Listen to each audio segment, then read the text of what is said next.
अबू सईद खदरी रजी अल्लाह अन्हु ने फरमाया कि रसूल अल्लाह सल्लल्लाहु अलैहि वसल्लम ईद उल अज़हा ईद उल फित्र में ईदगाह तशरीफ ले गए।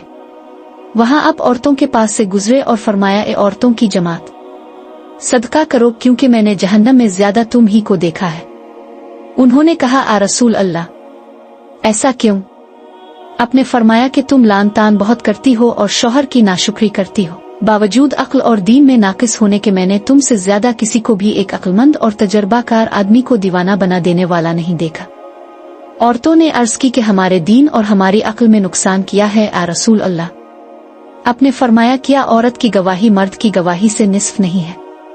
उन्होंने कहा, जी है। अब सुआद ने फरमाया, बस यही उसकी अक्ल का नुकसान है। फिर आपने पूछा, क्या ऐसा नहीं है कि जब औरत हाइजा हो तो ना नमाज पढ़ सकती है ना रोजा रख सकती है? औरतों ने कहा, ऐसा ही है। आपने फरमाया कि यही उसके दीन का नुकसान है। और वीडियोस के लिए हमारे चैनल को लाइक, शेयर एंड सब्सक्राइब करें।